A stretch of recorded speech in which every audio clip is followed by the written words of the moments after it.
Welcome. Today, we're stepping into some really intense territory. We're sharing a series of true stories, accounts where people faced sudden, terrifying danger. Right. And the outcomes in these situations often hinged on something totally unexpected. Sometimes it saved them, sometimes it brought swift justice to the attackers. We're going to recount these encounters, focusing on that raw suspense, that fight-or-flight moment. These are real-life survival stories. And what's striking is how these pull you right into that instant of crisis. It often shows that planning, it doesn't always matter as much as pure instinct. Okay, let's start with a story we're calling the basement confrontation. Picture this, an 18-year-old guy, home alone for a week. His mom's out of state. Right, sort of enjoying the freedom in a regular townhome. Exactly. Maybe smoking a little weed, just relaxing. He just finished a long, 10-hour shift at a gas station and crashed out in the basement. Just a normal evening after work for a young guy. Then, around 1 a.m., he wakes up, not because of a noise initially, but, that deep, uneasy feeling something's wrong. That sixth sense kicking in. Yeah, and then he hears it. Footsteps upstairs, drawers being pulled open. His first move, he grabs a small switchblade he had, 4 inches, and dials 911. Smart move, getting the call started immediately. But he hears someone coming downstairs. And the basement layout, it's tight. He knows whoever it is will see him the second that door opens. No element of surprise for him, really. So he has to commit. He drops the phone, keeps the line open, hopefully, but he draws the blade. He's shirtless, scrawny, maybe 5'10", 140 pounds, facing whoever's coming down. That's a terrifying split-second decision. Yeah. Fight, even when you're likely outmatched. The door opens, the light flicks on, and there's a guy, backpack, crowbar. He just freezes when he sees the kid with the knife. The shock factor. He wasn't expecting anyone. Right. The intruder actually yells, "We didn't think anyone was here." That's the first sign there's more than one. Exactly. And then the twist. A second man rushes down the stairs, and this one has a pistol pointed right at him. Okay, situation just went critical. Crowbar to handgun. But here's the thing. The kid instantly recognizes the guy with the gun. It's Josh, someone he knew from elementary school. Wow. An old friend. That completely changes the dynamics. It does. Turns out Josh had gotten into Xanax heavily. The motive wasn't just random theft. They were specifically robbing what they thought was an empty house for drug money. So that recognition, it introduces chaos into their plan. It's personal now. Yeah. And Josh, the guy with the gun, he actually falters. He lowers the pistol slightly, mumbles something like, "Dude, I don't know what to say." That hesitation is everything. That's the break the kid needed. Absolutely, because right then, the police, who were already on their way from the 911 call, burst in. They storm the basement. Arrests happen fast. It's over. So the confrontation, the recognition, that unexpected element, it bought just enough time. Survival through shock and knowing his attacker. And there's this one really weird detail afterward.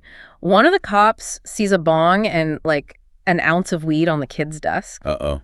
Adding insult to injury. You'd think, but no. The cop kind of looks at the kid, sees the state he's in, totally traumatized, and just says something like, "After what you've been through, you could probably use a joint," and just leaves it. Wow. A strange moment of, I guess, compassion? Yeah. In the middle of all that. Yeah. Bizarre. Okay, let's shift to the next story. This one. It really shows the terrifying speed of violence, how quickly things can go wrong. These situations often escalate in seconds. So it's a night just hanging out with friends, watching TV, maybe having a few drinks, smoking. Just a normal, relaxed evening at home. Familiar setting, guards are down, which makes the intrusion even more jarring. Suddenly, the back door bursts open, a group of masked men, all with handguns, screaming, "Rush in!" Total chaos. Immediate terror. The narrator's first thought internally was actually caution. He thought, okay, be calm, they'll just take stuff and leave. A robbery. A common but sometimes dangerous assumption. Assuming rationality from irrational actors. But this wasn't just about property. The leader immediately starts getting violent, pistol whipping people, kicking them. He really focuses on one friend, Jeff, who was near the front. Brutal and immediate escalation. No negotiation. And then the gunshot. Just sudden, deafening in that small, closed room. The narrator's first thought was almost denial, like maybe it hit the ceiling. The noise alone would bring the police, right? Wishful thinking in a moment of extreme stress, trying to make sense of the unbelievable. But it wasn't the ceiling. When the ringing in their ears faded a bit, the room was just silent. Everyone slowly looks around, except Jeff. Oh, no. The burglar had shot him right through the armpit. The bullet went through both lungs, Jetty. He died right there on the living room floor in probably less than a minute, maybe 30 seconds. God, it's incredibly fast. Yeah. And senseless, just absolute random violence. Yeah. Quick, brutal, and final. The police did arrive, maybe 30 minutes later. And the aftermath for the attackers? Well, the getaway driver and another accomplice, they turned themselves in pretty quickly, and they immediately ratted out the shooter. Loyalty doesn't run deep in those circles. Apparently not. The shooter ended up getting a 50-year prison sentence. So swift consequences in that sense, but obviously devastating for everyone who was there. It really highlights the danger of assuming anything in those moments. You have to assume maximum threat instantly. Definitely. Okay, our third story moves to a different kind of scenario.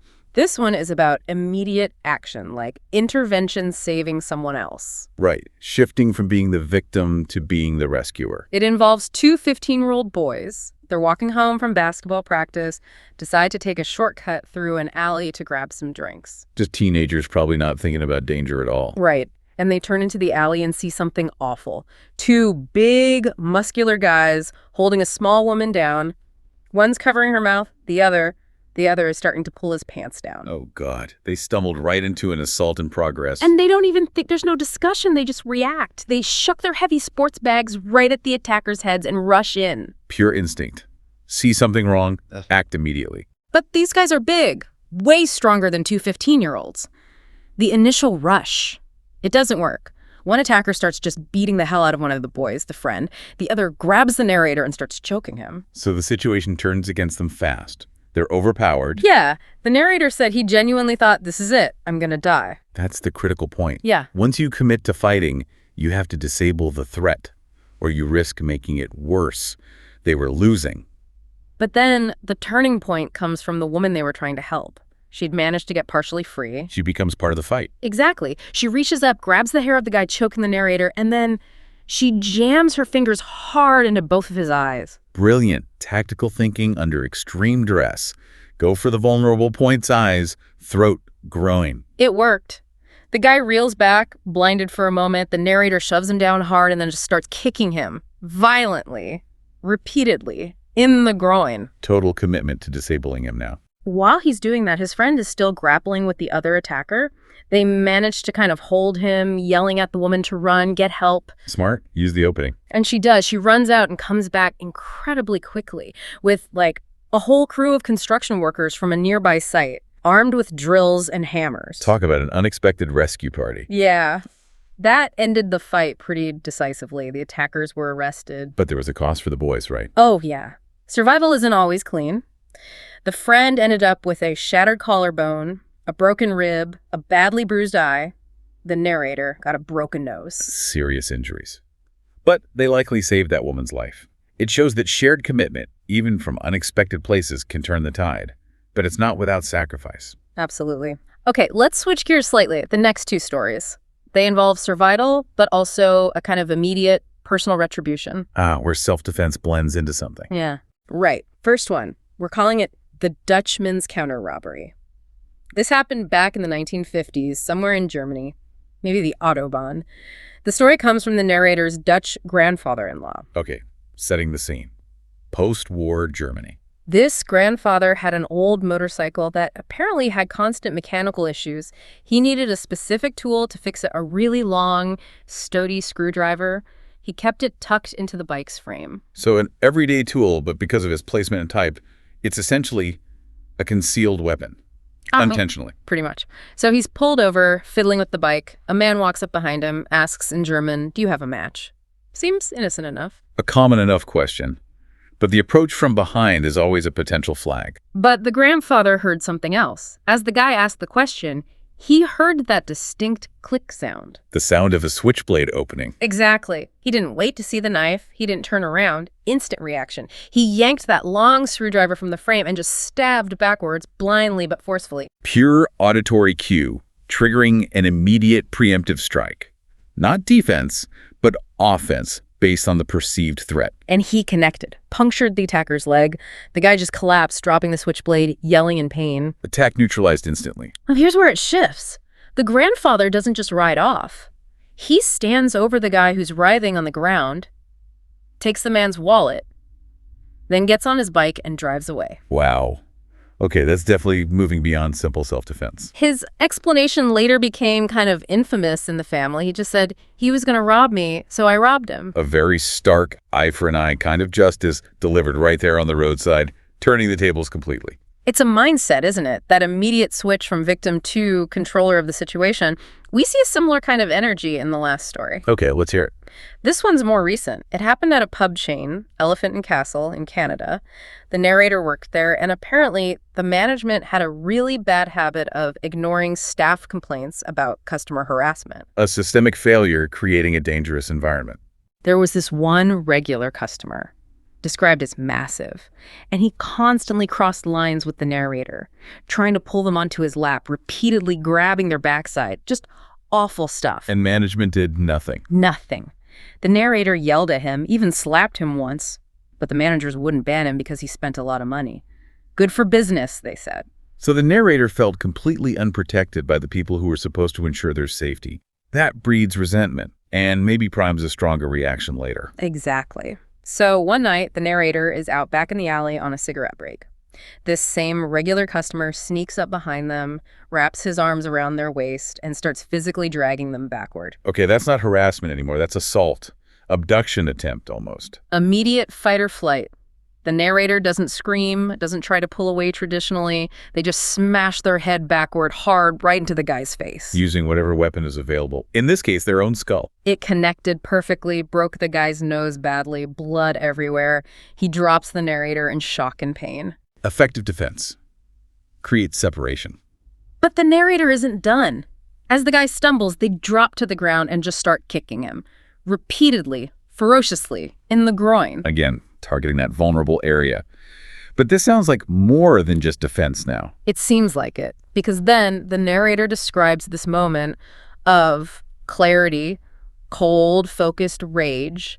They look down at the lit cigarette still in their hand. Uh-oh. And they deliberately put the lit cigarette out, slowly, on the attacker's arm. Okay, yeah, that's pure retribution. That's a calculated act fueled by everything that came before. Not just the immediate attack, but all the ignored harassment. Right then, bouncers and police finally show up. The man is arrested, bleeding, probably in agony, the narrator. They walked back inside, quit that shitty pub on the spot, and never went back. Complete severance, both from the attacker and the environment that allowed the abuse.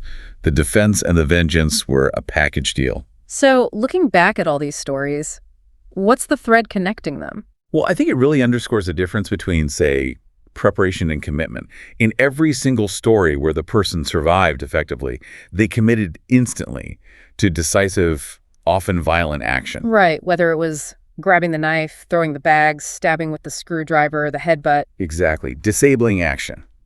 Compare that to the home invasion story, where that moment of hoping for rationality, that brief hesitation, it had tragic consequences. Delay can be fatal. It also seems like situational awareness, but maybe in unexpected ways, was key. Like hearing the switchblade click or instantly recognizing an attacker.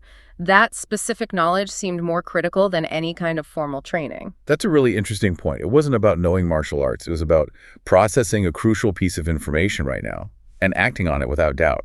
Instinct over strategy, perhaps. So does survival just come down to luck? Or maybe we all have these incredibly fast reflexes, these instincts honed by just living, that we don't even realize are there until we absolutely need them? That's the question, isn't it? How much is chance? And how much is that deeply buried survival programming just kicking into high gear? Something to think about. Definitely something to think about. We really appreciate you joining us for this dive into some pretty harrowing moments of survival and instinct. It's been intense, but important to examine. Goodbye for now. If you found these real stories compelling, maybe even terrifying, please do us a favor. Hit that like button, share this with someone you think needs to hear it, and subscribe to the Horror Docs channel. We'll have more deep dives into true accounts like these. Until next time, stay safe out there. And remember, sometimes the most revealing things happen in the dark. Goodbye.